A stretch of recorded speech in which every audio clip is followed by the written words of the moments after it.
Self study कर लो, self study कर लो। अरे मैं मृत हूं, मेरे अंदर कोई ताकत नहीं है, मेरे अंदर कोई मोटिवेशन नहीं है, मैं खुद को नहीं ढकेल रहा हूं, ज़ॉम्बीज़ की तरह अपनी लाश को ढो रहा हूं, मैं स्व नहीं हूं, तो मैं कहां से अध्याय शुरू करूंगा?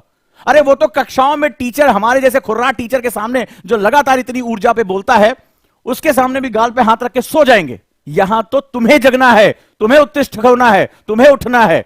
तो तुम्हारे पास उठने जागने के लिए कारण मौजूद होना चाहिए। अरे कुंभकर्ण को जगना था तो वो भूख उसको बर्दाश्त नहीं होती थी, तो रावण ने तमाम तरह के पकवान सामने रख दिए, उसका भी कारण था। तुम्हें भी तो उत्तिष्ठ होना है, तुम्हें भी तो जगना है। और जब यह स्व का जागरण होता है तो कारण के कारण होता है, यानी रीजन प्रेरणा बन जाता है। लेकिन इस रीजन, इस कारण को प्रेरणा बनने के लिए एक चीज की जरूरत पड़ती है, उसको बोलते हैं दृष्टिकोण, यानी एटीट्यूड। रीजन, मैं गरीब हूं, कारण हो सकता है। फुटपाथ पे सो रहा हूं, कारण हो सकता है। लड़की हूं, घर से नहीं निकलने दिया जा रहा, कारण हो सकता है। पिता को, मेरे सामने माता पिता को अपमानित किया गया, कारण हो सकता है। दिव्यांग हूं, कारण हो सकता है। पिछड़ा हूं, कारण हो सकता है। लेकिन अगर मैं इन कारणों को स्वीकार कर लूं, अरे भैया हमारा तो कुछ नहीं हो सकता, अरे भैया ताकतवर लोग तो आईएएस नहीं बन पाते, पढ़कर आगे नहीं बढ़ पाते, अरे हम कैसे कर लेंगे, हम तो भैया आंख से देख नहीं पा रहे हैं, अरे भैया हम तो गरीब हैं, अमीर के बच्चे खाली जो है वो प्रेरणा लेते हैं, आगे बढ़ते हैं, अरे भैया हम तो कुछ नहीं, अरे हमारे जब पिताजी को नहीं छोड़े हमको कैसे छोड़ देंगे। तो आप स्वीकार कर लेते हैं यथास्थिति। फिर मैंने कहा, पहली बात, कारण मौजूद होते हैं, लेकिन उस कारण को प्रेरणा के रूप में, मोटिवेशन के रूप में एक ही चीज लेकर आती, दृष्टिकोण। वो दृष्टिकोण कुछ भी हो सकता है। मैं इस सिचुएशन को बदल के रहूंगा। वो दृष्टिकोण होता है कि मैं तुझे जवाब दूंगा। जब उन 2 आईएएस बहनों के पिता की हत्या की गई तो उन्होंने कहा, जब प्रशासन के सामने दर दर जाकर घुटने टेके, किसी ने नहीं सुना, तो उन्होंने कहा ठीक है, आज ये पुलिस के लोग मेरी बात नहीं सुन रहे हैं, ऐसी ताकत पैदा करेंगी वो लड़कियां कि इनको सुनना पड़ेगा। और ऐसी ताकत पैदा की कि ना सिर्फ उन्होंने अपने पिता के हत्यारों को जो सजा दिलाई, न्याय की एक स्थापना की, खुद के जीवन में परिवर्तन कर दिया। यही होती प्रेरणा। नहीं तो स्वाध्याय कौन करता है? कोई नहीं करता है। अरे जो ज़ॉम्बी है, जो मृत है, जो लाश है, वो थोड़े ना उठेगा प्रेरणा के लिए। प्रेरणा स्व से आती है। यहां लिख रहा है ये सब। कभी सोचा तुमने सेल्फ स्टडी में सेल्फ शब्द का क्या मतलब है और कैसे रीजन से प्रेरणाएं पैदा की जाती हैं? रीजन से प्रेरणा पैदा होती है और प्रेरणा पैदा होती है दृष्टिकोण यानी एटीट्यूड से। और एटीट्यूड क्या कहता है कि मेरी स्थिति चाहे जो भी हो, मैं इसको स्वीकार नहीं करूंगा। कहते हो ना, मैं गरीब हूं, मैं स्वीकार नहीं करता। दिव्यांग हूं, स्वीकार नहीं करता। और जब आप स्वीकार नहीं करते हैं तो आप बदलाव करते हैं।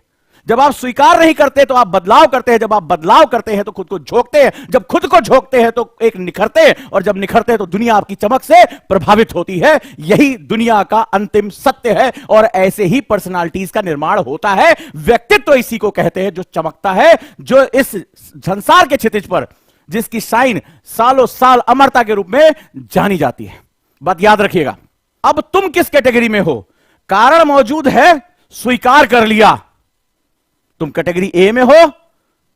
कारण मौजूद है, मैं चुनौती देता हूं।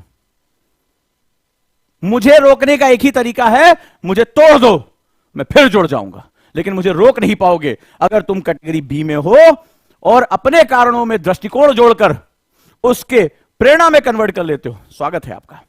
यहां से शुरू होता है वो तरीका। कहानियां पढ़ी है ना तुमने कि वो स्ट्रीट लाइट के नीचे बैठकर पढ़ता था। कितनी बार आज की डेट में सोशल मीडिया पे आता है कि रिक्शे वाले का लड़का सीए टॉप कर गया, आईएएस बन गया। वो अभी आपने बोर्ड के एग्जाम में देखा कि मजदूर का बच्चा 12th एग्जाम में टॉप कर गया, 10th एग्जाम में टॉप कर गया। सुन के थोड़ी देर के लिए बड़ा अच्छा लगता है, कहानियां शेयर कर देते हैं, पोस्ट शेयर कर देते हैं।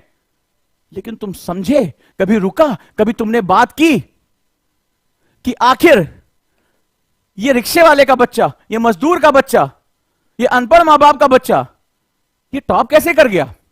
और मेरे पास दुनिया भर के संसाधन मौजूद थे, किताबें थी, ट्यूशन थे, टीचर थे, और मैं नहीं कर पाया। तो कहानी में हम मजदूर के बच्चे पे बड़ा ध्यान देते हैं, मोटिवेशन पे हम रिक्शे वाले के बच्चे पे ध्यान देते हैं। हम ये नहीं ध्यान दे पाते उस बच्चे के अंदर ऐसी क्या चीज थी जिसने अपने हालात को कहा नहीं तो नहीं।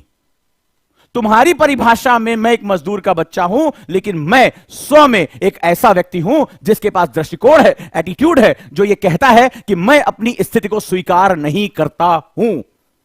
और स्वीकार को, अब किसी स्थिति को आप जब स्वीकार नहीं करते हैं तो आप बेचैन होते हैं। बेचैनी में आप अपनी जगह से उठ जाते हैं। जब आप बिस्तर पे कभी आपको देखिए कभी बेचैनी होने लगती है, आप गहरी नींद में हैं, अचानक से बेचैनी हो जाती है, आप बिस्तर छोड़कर उठ जाते हैं, अपनी यथास्थिति से निकल जाते हैं। और यही एटीट्यूड, यही बदलाव सबसे महत्वपूर्ण होता है।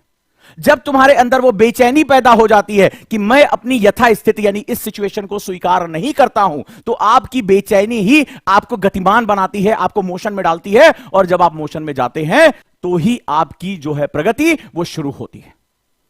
इस बात को याद रखिएगा। SastiCoaching.com के माध्यम से आज मैं लेकर आ रहा हूं देश की सबसे बेस्ट टीम, जो मात्र 5,000 रुपए में आपको यूपीएससी की प्रिपरेशन कराएगी। एक एक दिन का लेक्चर प्लान, 28 जुलाई से बैच शुरू हो रहा है। Total number of lecture, total number of days, ये सब कुछ हमने यहां पर डिफाइन कर रखा है। यानी कौन कौन से टीचर किस किस टॉपिक को कितने टाइम में कवर करेंगे, सब कुछ with notes, with LWMI notes, with content जो पढ़ने के लिए मटेरियल है, ये सारा का सारा हम यहां पर ये आपको हम लिखित और गारंटी दे रहे हैं। एडमिशन से पहले आप खुद यूपीएससी PYQ उठाए, प्रीवियस ईयर क्वेश्चन उठाए और देखें कि ये टॉपिक से क्वेश्चन आए कि नहीं आए। कोई फालतू चीज नहीं, कोई इधर गॉसिप नहीं, कोई इधर उधर की कहानियां नहीं, टू द पॉइंट जो आपके एग्जाम के लिए आ रहा है। मोस्ट स्ट्रक्चर प्लान है। 28 जुलाई से शुरू करेंगे, उसको 28 दिसंबर को हम इसको फिनिश कर देंगे और एक एक दिन का लेक्चर प्लान आपको एडवांस में बताया जाएगा। व्हाट्सएप नंबर आपके पास है, स्क्रीन पर भी आपके व्हाट्सएप नंबर है, आप डायरेक्टली व्हाट्सएप कर सकते हैं 8285894079।